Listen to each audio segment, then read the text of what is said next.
ये रहा हमारा वाहन। इस वीडियो में हम कवर करने वाले हैं कि गाड़ी में अब तक क्या इश्यूज आ चुके हैं। ये वही गाड़ी है जिससे हमने Pune to Chandrapur and Chandrapur to Pune की कंप्लीट राइड की थी। जो पहली हमारी राइड थी पुणे टू चंद्रपुर, जिसमें हमने डिस्टेंस कवर किया था 740 किलोमीटर विद इन 18 आवर्स में। और आफ्टर दैट जब हमारी रिटर्न जर्नी थी फ्रॉम चंद्रपुर टू पुणे, उस केस में हमने 760 किलोमीटर कवर किया था।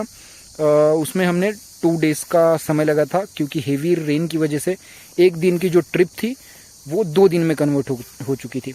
ओके, सो अभी जो हमारी गाड़ी ओवरऑल चल चुकी है वो चल चुकी है 8265 किलोमीटर, 8000 किलोमीटर। और इस गाड़ी की जो ओवरऑल सर्विसिंग है वो 3 सर्विसिंग जो कंपनी की तरफ से फ्री ऑफ कॉस्ट आती है वो हमने कंप्लीट कर ली है।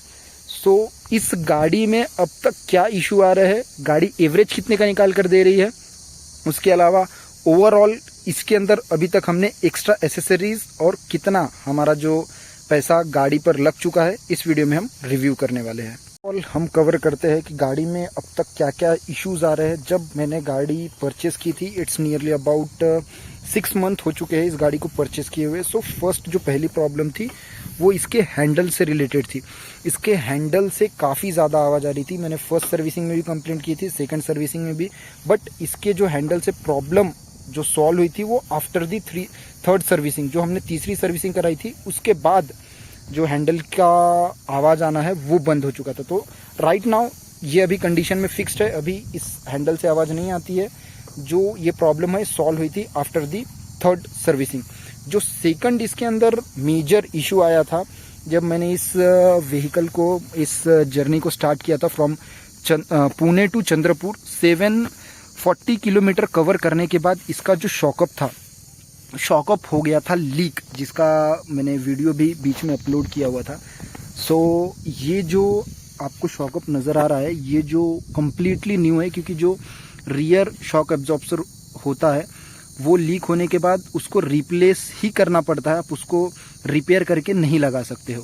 सो मैंने इस गाड़ी को परचेस किया था पुणे से, बट गाड़ी जो ख़राब हुई थी, जो इसका सस्पेंशन लीक हुआ था वो चंद्रपुर में जाकर लीक हुआ था। तो मैंने चंद्रपुर के service centre, authenticate service, hero service centre से इसका रिप्लेसमेंट करवाया है। और ये टोटली जो आपको शॉकअप दिख रहा है, रियर शॉकअप, वो टोटली उन्होंने रिप्लेस करके दिया था। और इसकी जो मुझे कॉस्ट आई थी 0 रुपीज़, मतलब उन्होंने 1 भी रुपया इसका रिप्लेसमेंट के लिए मुझे नहीं लिया हुआ था। द रीज़न बिहाइंड, इसकी जो गाड़ी है ये गाड़ी 6 महीने हुए थे और गाड़ी वारंटी पीरियड में थी, इसलिए उन्होंने इसका जो शॉक एब्जॉर्बर है वो फ्री ऑफ कॉस्ट चेंज करके दिया था। बट उसके पीछे भी उन्होंने इसकी हिस्ट्री चेक की कि जो सर्विसिंग हुई है प्रॉपर टाइमिंग पे हुई है या नहीं हुई है। इफ़ इनकेस अगर एक भी सर्विसिंग मिस होती थी तो उस केस में जो इतना भी, मतलब ये जो शॉकअप है नियरली अबाउट 3000 का था, तो ये 3000 मुझे खुद के जेब से लगाने पड़ जाते थे। बट थैंक्स टू हीरो कि उनका जो लॉजिस्टिक है, जो उनका मैनेजमेंट है काफ़ी प्रॉपर है, क्योंकि गाड़ी परचेस की थी पुणे से और मैंने इसको रिपेयर कराया है चंद्रपुर में। सो चंद्रपुर और पुणे ये दोनों अलग अलग सिटीज़ है। सो ये एक मुझे बहुत सही चीज़ लगी कि आप अगर ऑल ओवर इंडिया कहीं से भी गाड़ी लेते हो तो ऑल ओवर इंडिया में कहीं से भी जाके आप सर्विसिंग करा सकते हो, और गाड़ी वारंटी पीरियड में है तो उसका पैसा नहीं लगता है। सो ये एक बहुत अच्छी चीज़ लगी हीरो के। Move to the third problem जो हमारी गाड़ी में आ रही है वो है पेट्रोल के रिलेटेड। जो आपको ये इंडिकेटर दिख रहे हैं, ये जो इंडिकेटर है, इफ़ इनकेस अगर मैं गाड़ी को फुल टैंक फुल करवाता हूँ तो ये कभी कभार जो इंडिकेट है प्रॉपर इंडिकेट नहीं कर पाता है। फुल टैंक होने के बावजूद भी ये बताता है कि जो गाड़ी में पेट्रोल है वो नील हो चुका है। सो इस टाइप का जो प्रॉब्लम है अभी भी स्टिल मैं फेस कर रहा हूँ। इसके लिए मैंने सर्विस सेंटर में बात की थी, तो सर्विस सेंटर वालों ने कहा है कि आप नेक्स्ट सर्विसिंग में आओगे तो इसका गेज चेक करना पड़ेगा, ये भी प्रॉब्लम जो है फिक्स हो जाएगी। होप सो 4th सर्विसिंग कराने के बाद ये भी हमारी जो प्रॉब्लम है ये फिक्स हो जाए। अभी राइट नाउ ये प्रॉपर दिखा रहा है, क्योंकि हमारी जो गाड़ी की टंकी है टोटली फुल है, बट उसमें भी 1 से 2 लीटर मैंने एम्प्टी रखा है फॉर दी एयर। देखिए अभी इसने एक गाड़ी स्टैंड पे है, पहले फुल दिखा रहा था, अभी 1 कम हो गया।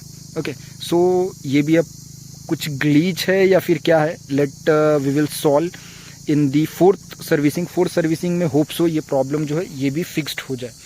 और जो आगे की प्रॉब्लम है, it's not a problem, but हम बोल सकते हैं इसको प्रोजेक्टर हेडलैम्प को लेकर। जो इसका जो हेडलैम्प है उतना कुछ खास नहीं है, आपको नाइट में भी बहुत ज़्यादा इसकी इंटेंसिटी, फोकस्ड ब्राइटनेस इसकी नहीं मिल पाएगी। सो आपको एक्सटर्नल जो फॉग लैम्प है या फिर लाइट्स है वो आपको इंस्टॉल करवानी पड़ेगी। इस केस में अभी हम बात करें गाड़ी में हमने क्या एसेसरीज लगाई है आफ्टर मार्केट। सो उसके अंदर पहला जो हमारा आता है ये हमारा एलईडी फॉग लैम्प है जो हमने आफ्टर मार्केट लगाया हुआ है, और इसका जो रिव्यू था इसका ऑलरेडी मैंने अपने चैनल पे अपलोड कर रखा है। One of the cheapest and best quality product है। एंड उसके बाद मोबाइल स्टैंड एक लगवाया हुआ है एसेसरीज में। एक हमारा आ जाता है tank cover and seat cover. बस इसके अलावा गाड़ी में हमने कुछ भी एक्स्ट्रा नहीं लगाया है। ये 3-4 चीज़ें छोड़ दी जाए तो गाड़ी एज इट इज़ जैसे हमें शोरूम से मिली थी वैसे ही है। Fog lamp, seat cover and ये जो हमारा टंकी का जो कवर है उसको अगर छोड़ दिया जाए तो। सो अभी हम अगर बात करें गाड़ी ऑन एन एवरेज कितना निकाल कर दे रही है। सो extreme 125R right now condition में ऑन हाईवे इस गाड़ी का एवरेज जाता है 60, 61, 62 किलोमीटर पर लीटर, एंड लोकल में ये आपको 50-55 किलोमीटर के लगभग में आपको एवरेज निकाल कर दे देती है। ये एक्सट्रीम 125R 125 सीसी मैंने जो अपनी लॉन्ग राइड में फेस किया है कि आप 125 सीसी जो पावर है बहुत ही कम होती है अगर आपको 700-800 किलोमीटर डिस्टेंस कवर करना है। सो तो ये आप 125 सीसी की जो गाड़ी है आप लोकल में यूज़ कर सकते हो, बट लॉन्ग डिस्टेंस अगर आपको कवर करना है, आप बहुत बड़ी जर्नी करते हो, सो 700, 400, 800 किलोमीटर, सो उस केस में नो डाउट आपको बड़ी सीसी की ही गाड़ी यूज़ करनी पड़ेगी। इस गाड़ी को जब हमने परचेस किया था हम बात करते हैं ये 125 सीसी की गाड़ी कैपेबल है लॉन्ग राइड के लिए या फिर नहीं है। मैंने 700 किलोमीटर प्लस 700 किलोमीटर आना जाना nearly about 1500 kilometre extreme 125R पर बिताया हुआ है। सो अगर आपको 700-600 किलोमीटर की राइडिंग चाहिए तो need to change from 125 to आपको बड़ी सीसी में कन्वर्ट होना पड़ेगा। क्यों? द रीज़न बिहाइंड इस गाड़ी का जो वेट है वो नियरली अबाउट 140 kg है। 140 kg में आप मैक्स स्पीड लेकर जाओगे, गाड़ी 100 तक भी जाती है, बट आपको अगर सेफली राइड करना है तो आपको 70-80 की स्पीड रख कर चलनी पड़ती है, जो स्पीड बहुत ही ज़्यादा कम है 700-800 डिस्टेंस कवर करने के लिए। सो मेरा ओवरऑल जो राइडिंग इतनी लॉन्ग, मेरे फर्स्ट टाइम 700 किलोमीटर मैंने कवर किया है कोई बाइक पे, वो भी 125R पे। इसमें पावर की कमी नहीं है 125 के अगेंस्ट में, बट अगर आपको लॉन्ग राइड करनी है तो डेफिनेटली आपको बड़ी सीसी की गाड़ी ही लगेगी। द रीज़न बिहाइंड उसमें आपको सीसी भी ज़्यादा, पावर भी ज़्यादा मिल जाएगी, उसके अलावा वेट भी ज़्यादा मिलेगा, जिससे गाड़ी जो है ऑन रोड जब आप हाई स्पीड पर लेकर जाते हो तो प्रॉपरली कंट्रोल होती है।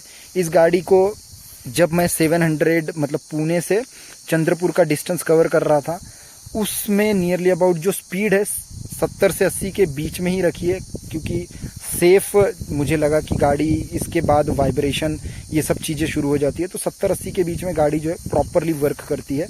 और मुझे इस गाड़ी ने जो एवरेज निकाल कर दिया है, मतलब 740 किलोमीटर की बात करूँ तो उसमें मुझे 13 लीटर पेट्रोल जो है कंजम्पशन हुआ है इस गाड़ी में। सो नो डाउट अगर आपको लॉन्ग जर्नी करनी है तो उस केस में आपको बड़ी सीसी की तरफ मूव करना चाहिए। अगर आप लोकल में चलाते हो तो no doubt the extreme 125R is the best option for you.